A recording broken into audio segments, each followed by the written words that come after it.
No meu primeiro ano como professor de teologia dos seminários, eu recebi a difícil tarefa de ministrar para a mesma turma as disciplinas de análise de Romanos e grego bíblico. Quando eu chegava para ministrar Romanos, era aquela alegria, irmãos. Terminando a aula, alguns alunos se aproximavam, agradeciam, contribuíam. Quando eu chegava para ministrar grego, o negócio realmente ficava grego. Difícil. Eu me recordo de certa senhora que sempre me fazia a mesma pergunta quando eu chegava para dar aula. Professor, hoje é grego ou Romanos? Se eu dissesse Romanos, ela abria um sorriso e dava um glória a Deus. Mas se eu dissesse que era grego, ela simplesmente orava: tem misericórdia de mim, Senhor. Não foi um ano fácil, irmãos. Mas apesar das dificuldades com o grego bíblico, Deus me presenteou com a notícia durante aquele semestre que eu seria pai outra vez. E mais do que isso, pai de uma menina. E Sabrina me deu a honra de escolher o nome dela. E por causa do grego, pela dura experiência também com o grego, eu sugeri Sofia, que significa sabedoria. E falando dela, agora digo da minha filha, recentemente a mesma me questionou acerca do significado de seu nome. Ela me perguntou: pai, será que funciona mesmo? Eu disse: eu não entendi. Ela me explicou com outra pergunta: pai, eu quero dizer, será que por causa do nome que eu tenho, serei a pessoa mais inteligente do mundo? Será que eu serei algum gênio no futuro, pai? Eu não sei, irmãos. Sinceramente, eu não sei. Também não sei se você será um dia um gênio na sua área de atuação. De toda forma, o que eu sei é que mesmo que não sejamos gênios, todos nós precisamos de alguma sabedoria para lidar com as mais difíceis e diversas situações da vida. Onde a encontramos? De que sabedoria realmente precisamos? O texto de hoje trata deste assunto e eu quero lê-lo com vocês. Verso de número 13 do capítulo 3 de Tiago. O texto inspirado registra assim: quem é sábio e tem entendimento entre vocês? Que o demonstre por seu bom procedimento, mediante obras praticadas com a humildade que provém da sabedoria. Contudo, se vocês abrigam no coração inveja amarga e ambição egoísta, não se gloriem disso, nem neguem a verdade. Esse tipo de sabedoria não vem dos céus, mas é terrena. Não é espiritual, mas é demoníaca. Pois onde há inveja e ambição egoísta, aí há confusão e toda espécie de males. Mas a sabedoria que vem do alto é, antes de tudo, pura, depois pacífica, amável, compreensiva, cheia de misericórdia e de bons frutos, imparcial e sincera. O fruto da justiça semeia-se em paz, para ou pelos pacificadores. Vamos orar? Senhor, muito obrigado pela rica oportunidade que temos de cultuar o Teu santo e precioso nome. Se o fazemos, ó Deus, é por causa da Tua graça, que um dia nos alcançou, abrindo os nossos olhos para a beleza inigualável de Cristo Jesus. Recebe, ó Deus, as nossas canções, recebe os recursos que deixamos diante de Ti. Mas agora, abre a Tua mão e nos dá a dádiva da Tua palavra. Por favor, Senhor, nós precisamos da Tua sabedoria. E para isso, para recebê-la, nós oramos pela assistência do Teu Santo Espírito. Nós queremos entender a Tua palavra. Nós queremos responder a Tua palavra. Nós queremos praticá-la para a glória do Teu nome. Ajuda-nos nesta tarde, enquanto estudamos a Tua voz. Em nome de Jesus e para a glória dEle. Amém.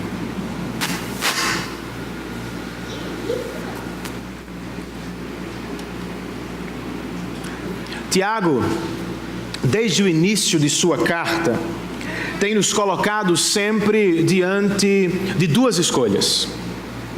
Por exemplo, ele nos disse, ainda no capítulo 1, que nós precisamos escolher entre a religião que agrada a Deus e a religião que não tem valor algum para Deus. Ele também nos disse, ainda no capítulo 1 e entrando no capítulo 2, que nós precisamos escolher entre a maneira certa e a maneira errada de receber e tratar uns aos outros. Ele também nos falou, semana passada, sobre a maneira correta de falar, conversar uns com os outros. Há uma maneira que vai abençoar as pessoas e há uma maneira que vai amaldiçoar as pessoas. Quando chega ao final do capítulo 3, o pastor de Jerusalém outra vez nos coloca diante de duas opções, tratando agora do tema da sabedoria. No entanto, ele não fala sobre a opção entre ter ou não ter sabedoria. De acordo com ele, a escolha que precisamos fazer é entre ter esta ou aquela sabedoria. Porque todos temos alguma sabedoria. Qual delas é a melhor? Quais estão disponíveis? E qual delas pode nos abençoar mais, irmãos? Tiago nos oferece algumas opções ao longo do texto de hoje. Por exemplo, ou inicialmente, ele nos diz no verso de número 13, que há uma sabedoria que é bíblica. Antes mesmo de nos oferecer ou de nos apresentar os dois tipos de sabedoria que tem em mente, ele nos coloca diante de uma breve definição bíblica do tema. E ele faz isso a partir de uma avaliação. Ele nos sugere uma autoavaliação. Quando pergunta: quem é sábio e tem entendimento entre vocês? Aos sábios da semana passada, que gostavam de ser mestres ou de ocupar o ofício ou o espaço dos mestres na igreja. Aos cristãos que faziam parte da igreja para a qual ele agora escrevia, Tiago pergunta: existe mesmo algum sábio entre vocês? Querem saber se existe? Querem saber se são? Eu vou sugerir um caminho. Curioso que ele não sugere o caminho dos diplomas. Ele não nos pergunta quantos livros nós lemos no ano passado. O caminho que ele sugere é visível, é prático. Ele sugere o caminho da demonstração do conhecimento. Querem saber se há sábios entre vocês? Que o mesmo, que este que se julga sábio, o demonstre, verso 13 ainda, por seu bom procedimento. Não é apenas conhecimento. Tiago tem em mente comportamento. Você é sábio mesmo? Então que esta sabedoria seja visível no seu bom procedimento, no seu bonito e sábio estilo de vida entre as pessoas. Outro caminho que ele sugere é o da confirmação. De acordo com ele, o sábio provará sua sabedoria mediante obras praticadas com humildade. Já ouviu o ditado: ações falam mais do que palavras? É o que ele tem em mente aqui. Algumas ações gritam muito mais alto do que belos discursos. Agora, notem algo: não é qualquer ação, não é apenas ação, não é só fazer alguma coisa. O fazer da sabedoria é um fazer com o coração adequado. Obras praticadas com humildade.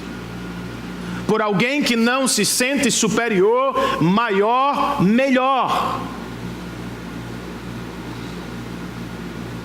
Resumindo, irmãos, a sabedoria bíblica é claro que passa pela mente.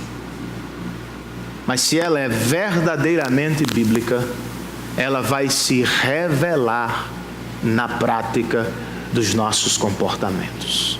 À luz deste verso, podemos dizer que somos biblicamente sábios.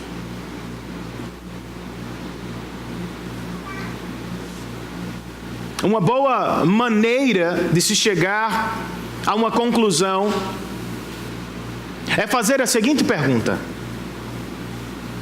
as pessoas com quem convivemos, elas se aproximam percebendo nossa humildade, ou elas se afastam por notar nossa arrogância? Fazendo a mesma pergunta através de imagens, nós somos mais parecidos com uma fonte que jorra graça e humildade para os outros, ou somos mais parecidos com uma torre solitária e soberba? Se você apenas conhece a Bíblia ou um tema da Bíblia, mas não o vive, você não é sábio segundo Deus. Se apenas sabe de cor os nomes dos personagens ou de todos os 66 livros da Bíblia, mas seu estilo de vida não é bonito como a Bíblia, você não é sábio.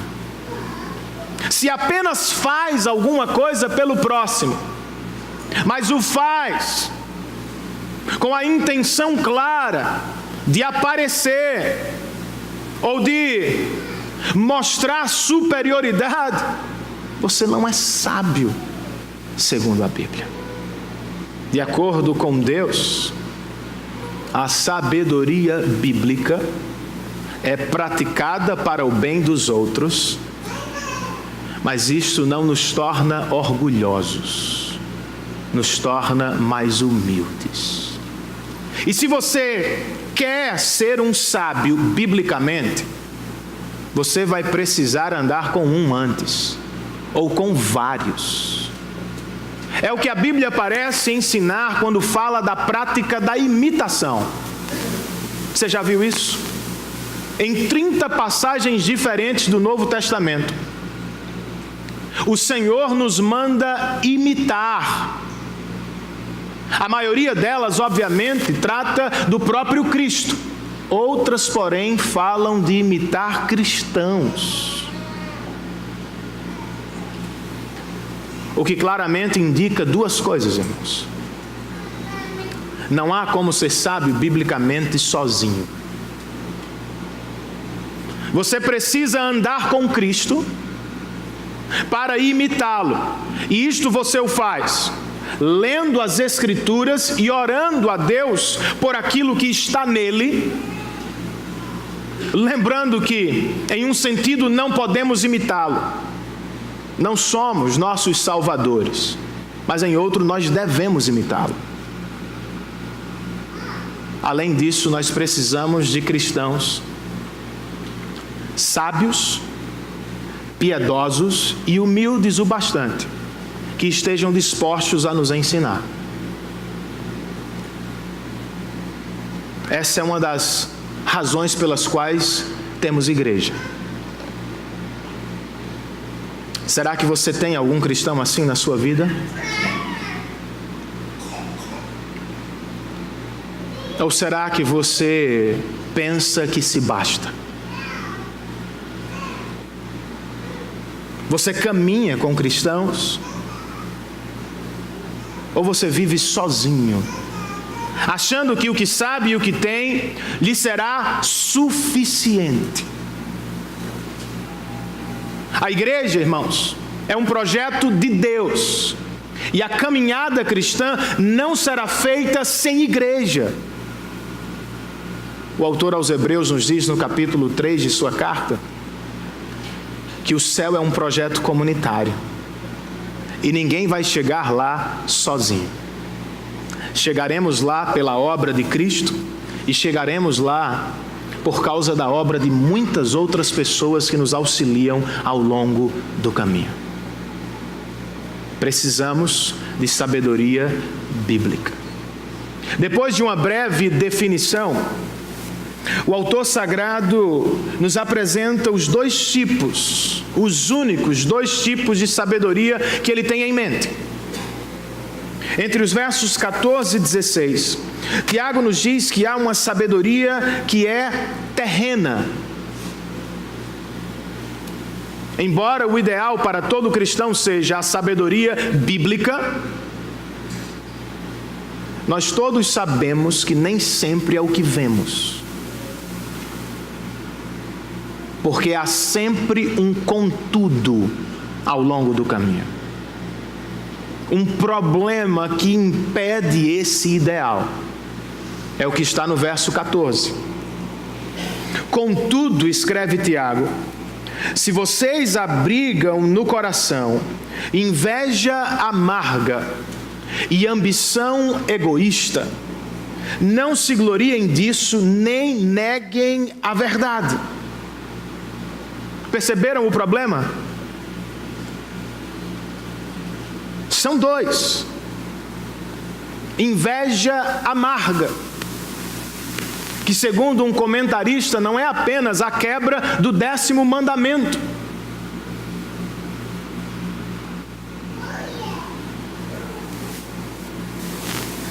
É um desejo insaciável por mais, que a amargura desfigura e entristece o ser humano.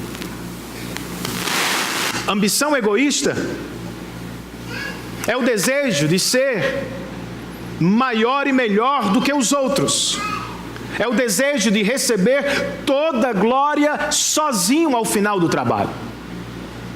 Curiosamente, um comentarista bíblico nos diz que essa expressão, ambição egoísta, era usada para retratar os políticos do primeiro século, que, como os nossos, se rebaixavam a qualquer posição para ter o que desejavam. As duas amigas, inveja amarga e ambição egoísta, não são apenas pecados. De acordo com Tiago, elas revelam o próprio coração da sabedoria terrena. Verso de número 15.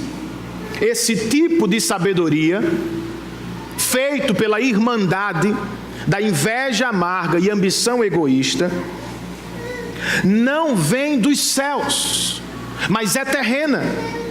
Não é espiritual, mas é demoníaca. Percebe como Tiago trata da origem e natureza desta sabedoria? Ele usa uma série descendente de adjetivos, de propósito. Essa sabedoria não vem dos céus, não é celestial. Ela é terrena, nasce no coração pecaminoso do homem. E porque ela não é espiritual, ela é demoníaca. Ela não apenas nos torna menos humanos, ela nos torna semelhantes ao próprio diabo. Não tem sua origem em Deus. Começa no coração do pecador. E quando o mesmo vive em ambição egoísta e inveja amarga, ele se assemelha ao primeiro que o fez. O próprio diabo, que tentou usurpar o trono de Deus por ambição egoísta. Algo desse tipo, irmãos, não pode terminar bem.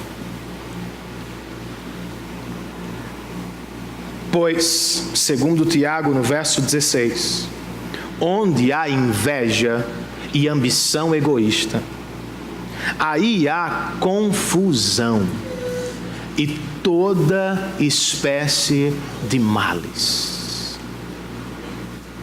Elas sempre viajam juntas. E quando conseguem abrigo nos nossos corações, sempre causam confusão.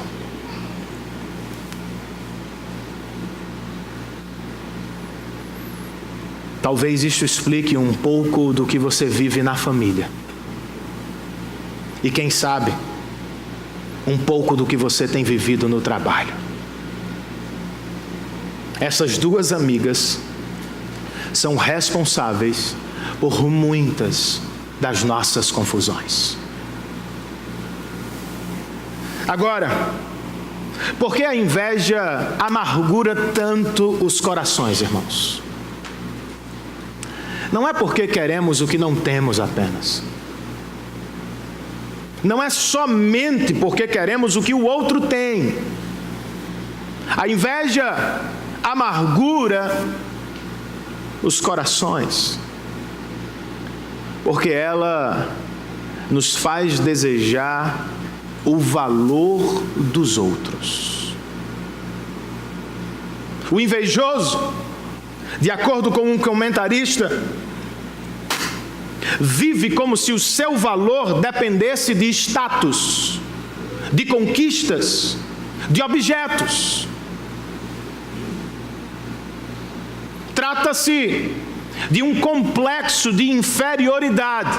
O invejoso é alguém que se sente menor do que os demais, menos valioso do que os outros. Logo, ele ou ela parte para a luta a fim de ser maior e mais valioso. Ambição egoísta. Ou como alguém chamou no passado, amor excessivo pela distinção pessoal. E todos aqui sofremos com isso.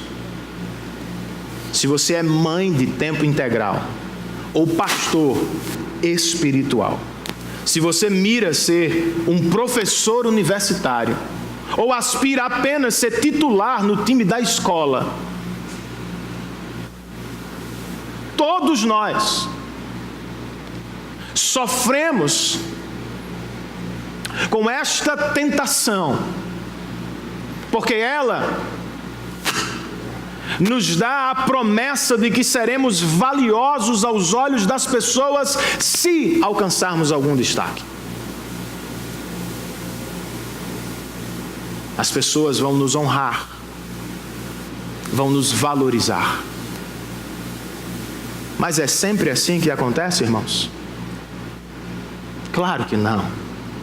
Por vezes, em busca de destaque, o que causamos é muita confusão e inimizade. E o que encontramos é muita solidão e decepção. Este problema, ou este complexo agora de superioridade, por um lado nos impulsiona à competição desleal, através da qual nós pisamos e machucamos pessoas. Por outro, ela nos faz adoecer com o desejo da grandeza. E o que acontece quando adoecemos? Jonathan Edwards, um pastor do século XVIII, escreveu algo muito interessante sobre o assunto. Ele disse: a ruína trazida sobre a alma do homem pela queda consiste, em grande parte, na perda dos princípios mais nobres e benevolentes de sua natureza, caindo inteiramente sob o poder e o governo do amor a si mesmo. Antes, e conforme Deus o criou, o homem era exaltado, nobre e generoso. Agora, porém, ele é aviltado, ignóbil e egoísta. Imediatamente, pela queda, a mente do homem encolheu de sua grandeza e expansão, reduzindo-se a uma pequenez e a uma contração excessiva. Eu acho que precisamos fazer alguma tradução.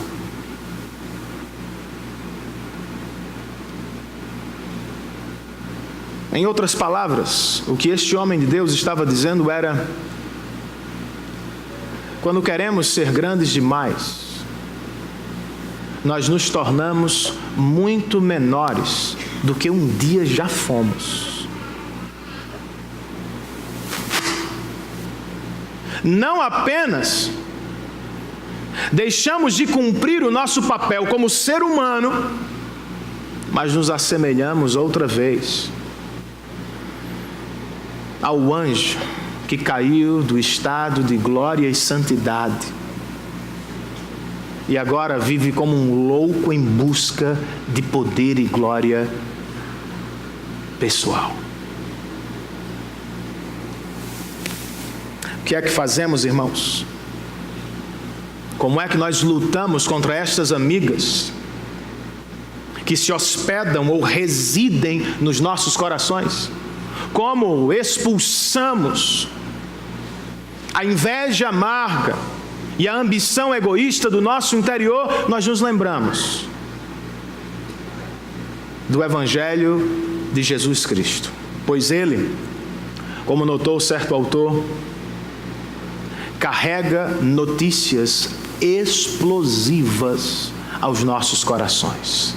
Por exemplo, nossa busca por valor e aprovação por causa do Evangelho acabou, irmãos. Embora sejamos todos pecadores carentes de muitas coisas,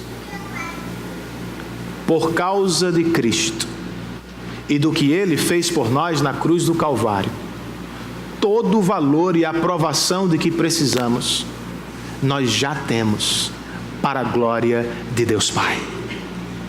Isso significa, na prática, que eu não preciso viver mais sob a tirania da aprovação. Eu não sou aprovado pelo que faço ou deixo de fazer. Eu não sou valioso pelo que tenho ou não tenho. Eu sou valioso pelo que Cristo fez por mim na cruz do Calvário. Ponto. Eu já não vivo mais em busca da aprovação, irmãos. Eu vivo hoje a partir dela, da aprovação que recebi de Deus por causa de Cristo. Isso me livra da inveja amarga. E também explode a minha ambição egoísta. Eu não preciso mais ambicionar ser o primeiro, o maior, o melhor de coisa alguma. Pois o único ser do universo realmente grande e que merecia ter o seu nome divulgado entre todos os povos da terra, o único,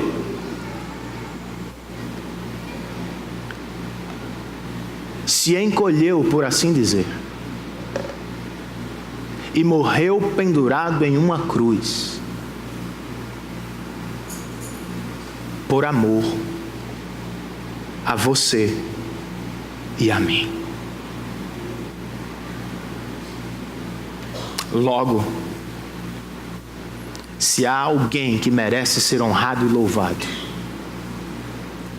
que tem direito de ter o seu nome divulgado e conhecido entre todas as nações da terra, este alguém não é você. Não sou eu, não é a igreja, não é o seu negócio, não é o que você fez. Este alguém é Cristo Jesus, o Filho bendito do nosso Deus. Vamos explodir a inveja e a ambição com a mensagem poderosa do Evangelho de Jesus Cristo. Por fim, depois de nos apresentar a sabedoria terrena, Tiago nos diz que há uma sabedoria do tipo celestial. Ele já nos apresentou uma breve definição do tema, já falou que a sabedoria bíblica é prática e deve ser desenvolvida aos olhos dos demais, mas agora ele vai além, ainda está falando da mesma sabedoria, mas aqui ele aponta as características da sabedoria celestial. Antes de tudo, diz Tiago no verso de número 17, a sabedoria que vem do alto, antes de tudo, é pura, porque ela não nasce nos nossos corações, irmãos, pecaminosos. Ela nasce na santa mente de Deus. E ao habitar entre nós, esta pura sabedoria não se corrompe. Ela permanece pura, intacta. Antes de tudo, se lembrem disso, a sabedoria celestial é santa. Não é pecaminosa. Não tem ambição egoísta, não tem inveja amarga, ela é completa em si mesma. Depois de dar destaque à característica da santidade, da sabedoria celestial, Tiago nos apresenta as demais características através de um arranjo artístico que infelizmente nós não podemos perceber no português. Mas no grego bíblico, algumas características começam com as mesmas palavras, outras terminam com o mesmo som. Era como se Tiago quisesse que esta passagem fosse facilmente memorizada. O que podemos perceber no português é a organização. Ele agrupa ou reúne as características da sabedoria celestial em categorias ou grupos. As três primeiras, por exemplo, tratam da categoria das atitudes. De acordo com Tiago,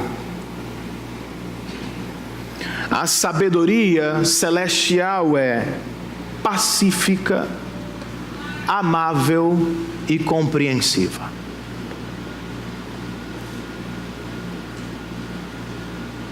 Por causa de Cristo, irmãos, o cristão está em paz com Deus para sempre. E se isto é verdadeiro, esta paz vertical terá efeitos na vida horizontal. Ele não precisa mais entrar em desespero diante das circunstâncias da vida. Ele está em paz com Deus. Ele não precisa se exasperar com o próximo, promovendo confusão. Ele está em paz com Deus. Em vez disso, se ele é realmente habitado pela sabedoria celestial, este cristão será marcado pelo amor, ele será amável, gentil, cordial. Porque naturalmente ele é assim? Não. Por natureza nós somos egoístas, chatos, individualistas. Mas o cristão foi amado, sem merecer, por Deus em Cristo Jesus. Amém. Logo, ele deve ser amável. 1 ou 2 dias de mau humor eu entendo. Mas um cristão azedo o tempo todo é incoerente. Momentaneamente, por causa das circunstâncias, dos pecados, dos atropelos, eu entendo. Mas um cristão que vive de cara fechada, murmurando contra Deus e falando de todo mundo, tem alguma coisa errada, irmãos. Porque a sabedoria celestial nos torna amáveis. Mais do que isso, compreensíveis, calmos, mansos no ouvir o outro para entender. A próxima categoria da sabedoria celestial trata das ações. A sabedoria que vem do alto, diz Tiago, é cheia de misericórdia e de bons frutos. Outra vez, Tiago está amarrando o conhecimento que tenho de Deus à prática da misericórdia. O cristão é alguém tocado pela misericórdia de Deus. Deus se esticou ao máximo, não fez pouca coisa. Se esticou ao máximo para tocar pecadores caídos. Logo, diz Tiago, o cristão vai se esforçar, vai se esticar para dividir o que tem com aquele que está em necessidade. Generosidade é marca de salvação nas Escrituras. Por fim, irmãos, ele fala da categoria do juízo que fazemos uns dos outros. De acordo com ele, a sabedoria celestial é primeiro imparcial, depois sincera. Falando do cristão, um autor que consultei escreve o seguinte: ele vive de acordo com este verso, de maneira consistente. Seus princípios não mudam de acordo com as circunstâncias. Suas convicções são firmes e sólidas. Ele não é levado com qualquer vento ou onda, por exemplo, de novas doutrinas. Nem ele precisa usar máscaras. Diante de Deus, muito menos diante dos homens. Ele está em paz com Deus. No que diz respeito à conciliação, ele será imparcial, não tomará partido por preferência pessoal. Mas isto não significa dizer que ele será mentiroso. O texto diz que ele deve ser sincero. Qual seria o resultado de uma vida assim, irmãos? Qual é o fruto da sabedoria celestial? O fruto da justiça, verso 18. Semeia-se em paz pelos pacificadores.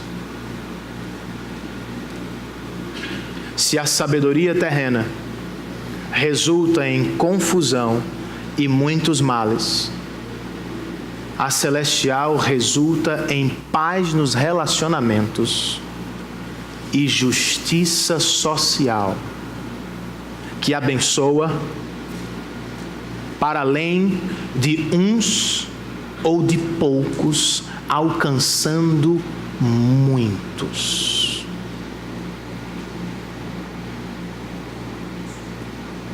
Será que estes são os frutos do nosso cristianismo?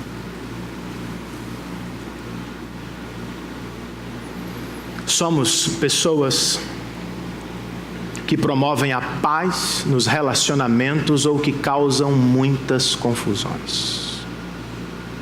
A nossa plantação serve para abençoar outros ou serve apenas para financiar a nossa ambição egoísta? Você quer ver de que sabedoria você tem bebido? Quer fazer uma avaliação séria do seu cristianismo? Então olhe para os frutos, não para os dons, não para os presentes. Nós cometemos este erro costumeiramente. Mensuramos nossa espiritualidade pelas dádivas materiais que Deus nos dá, ou pelas experiências individuais que temos com Deus. Pouco ou quase nunca falamos dos frutos que deveríamos ter. Jonathan Edwards, que citei antes, viveu durante a vida vários avivamentos espirituais. E inicialmente, irmãos, ele ficou maravilhado com as experiências individuais dos cristãos.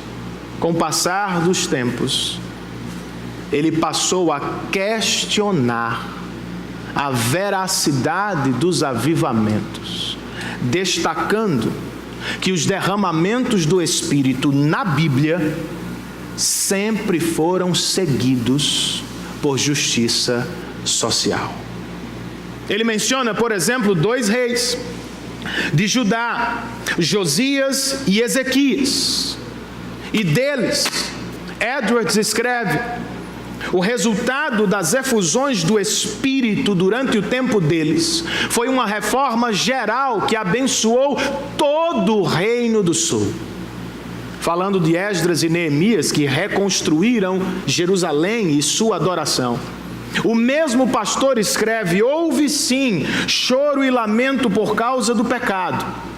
Houve também renovação da aliança com Deus. Esta, contudo, foi seguida por uma grande reforma que abençoou todos os israelitas.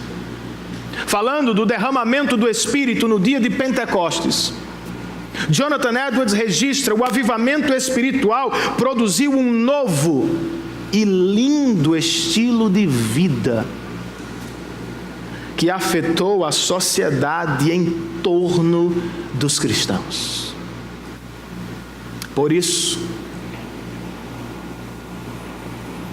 Edwards escreve, irmãos, fazendo uma avaliação dos cristãos e das igrejas: se uma pessoa está realmente sob o efeito de uma nova efusão do Espírito, esta terá um espírito público e coletivo, não privado e individualista. E se uma igreja está realmente sob o poder de um avivamento espiritual, os efeitos amáveis e transformadores serão sentidos por muitos à sua volta. Será que é o que vivemos? À luz do que vemos no Brasil, sinceramente, como é que alguém tem coragem de dizer que desfrutamos de um genuíno avivamento? Falamos muito dos políticos, irmãos, do Congresso, dos poderes. Falamos muito da nação. Mas você já notou que pouco falamos da igreja?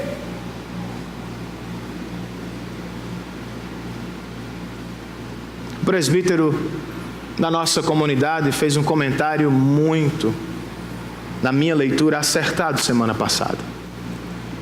Ele me disse: pastor, não é a igreja que reflete o Brasil. Infelizmente, é o Brasil que reflete a igreja. Eu tenho que concordar. São 50 milhões de cristãos protestantes pouco ou quase nada fazem pelo bem coletivo da nação. Os nossos políticos evangélicos fazem o mesmo, vivem na prática como se não fossem evangélicos. E aí, antes que você os aponte, sinceramente, talvez não represente você, mas eles representam a comunidade evangélica do nosso país. O que eles fazem lá em cima, milhares de cristãos fazem aqui por baixo.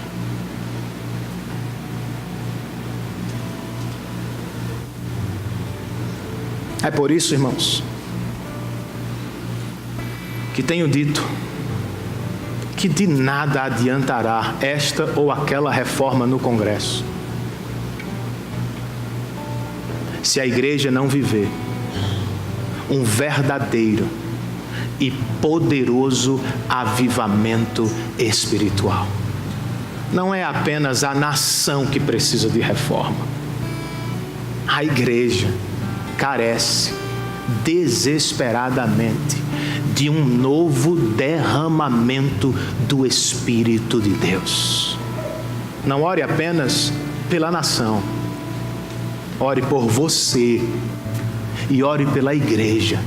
Ela precisa ser bonita outra vez. Ela precisa ter frutos duradouros outra vez. Ela precisa ser transformadora outra vez. Ela precisa ser sábia outra vez. A propósito, como conseguimos essa sabedoria celestial?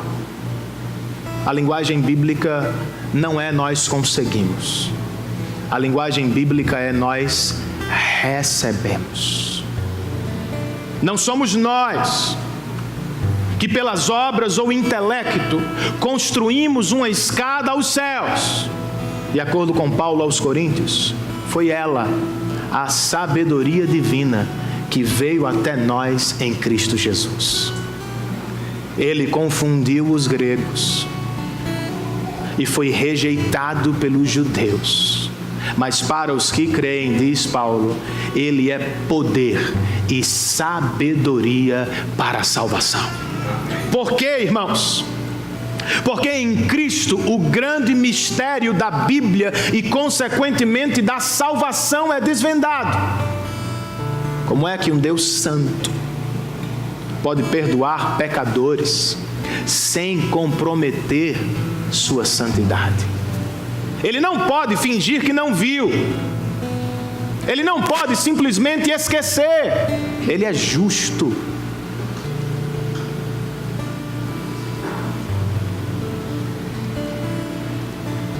Por isso Cristo veio ao mundo, irmãos. E quando se entregou diante de Deus, Ele era no seu e no meu lugar um sacrifício perfeito. E só por isso a justiça de Deus foi satisfeita. Consequentemente, Deus pôde olhar para mim e para você através dele e nos julgar justificados, perdoados para sempre.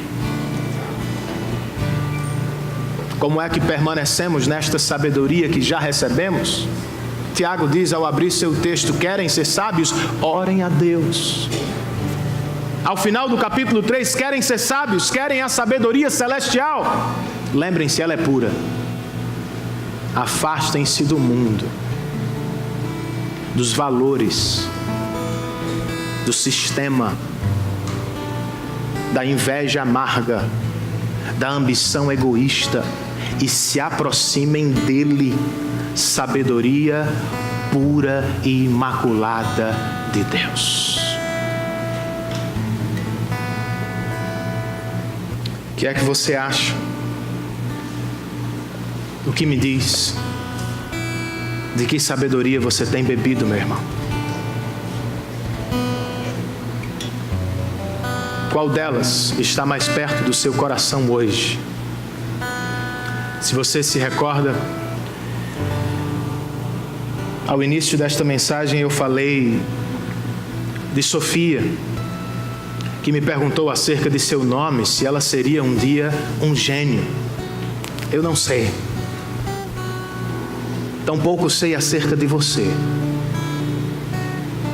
Na verdade, é bem provável que alguns aqui se sintam muito aquém da genialidade e que outros se encontrem perdidos em confusões e desordens sociais por causa da sabedoria terrena. Nem tudo, irmãos, está perdido. Sabedoria também é aprender com os erros passados, é se beneficiar deles. Em 1845, 2 navios deixaram a Inglaterra e tinham por missão encontrar a passagem que era chamada de passagem noroeste, ao norte do planeta. Receberam de tudo da Inglaterra, mas o capitão achou por bem, no lugar de carvão extra, colocar nos navios bibliotecas, instrumentos, artigos finos de cozinha e muitos objetos que deveriam ser usados em festas durante 3 anos de expedição. Meses depois, perto do Ártico, os navios foram encontrados com todos os tripulantes mortos. A missão havia falhado, quase que completamente.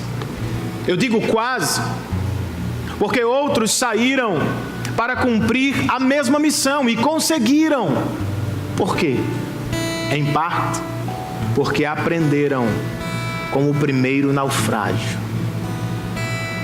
É o que quero para mim e para você nesta tarde, que aprendamos com o naufrágio passado ou presente da nossa sabedoria, e que a partir destes naufrágios corramos para a sabedoria celestial revelada em Cristo, pois só ela será capaz de nos presentear com uma navegação tranquila e sábia em meio às dificuldades da vida.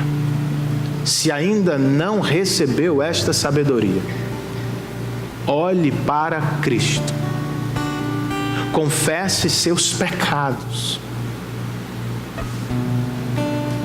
e abrace o que Ele fez por você na cruz do Calvário, antes que seja tarde demais, antes que você naufrague para sempre.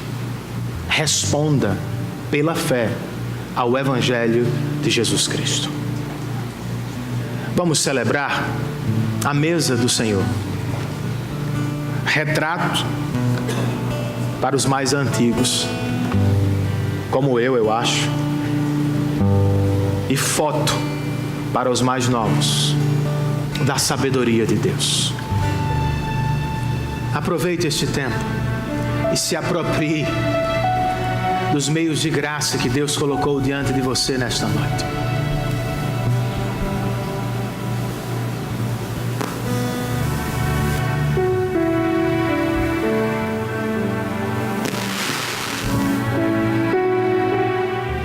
Senhor, por causa da sabedoria terrena, nós criamos e nos envolvemos com muitas confusões. Machucamos e fomos machucados, ferimos e talvez estejamos feridos. E as nossas confusões horizontais refletem a nossa confusão vertical, Senhor. Viramos as costas para Ti e resolvemos ambicionar a nossa glória pessoal. E desde então, Senhor, temos criado e encontrado diversas confusões. As confusões são tão grandes que não há nada que podemos fazer para repará-las diante de Ti. mas foi por amor que o Senhor Jesus Cristo deixou a glória celestial e morreu na cruz por causa dos nossos problemas com a glória ambiciosa, a fim de nos levar à glória eterna do Pai, com quem viveremos pela graça para sempre.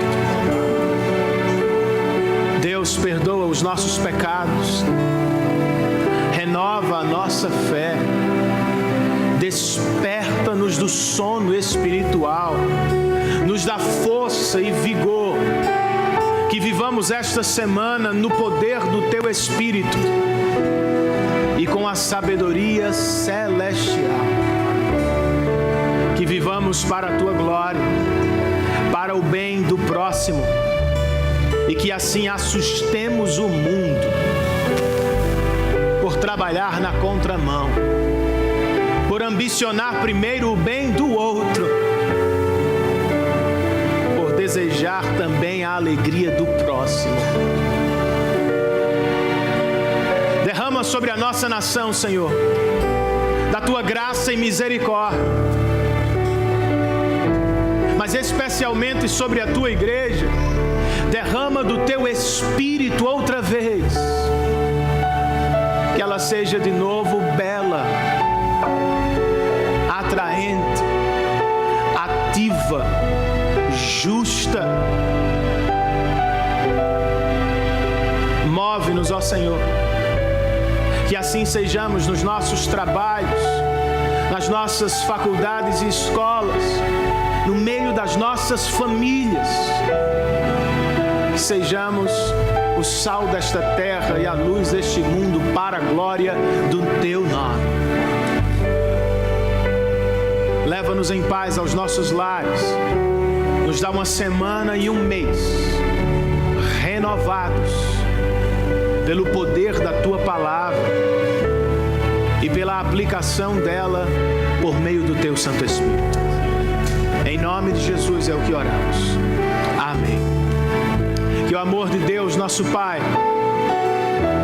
a graça salvadora e fortalecedora de Cristo Jesus, o nosso Senhor, a comunhão, o poder, a presença e o cuidado do Santo Espírito de Deus estejam sobre todos nós. E todos nós, em uma só voz, dizemos: Amém.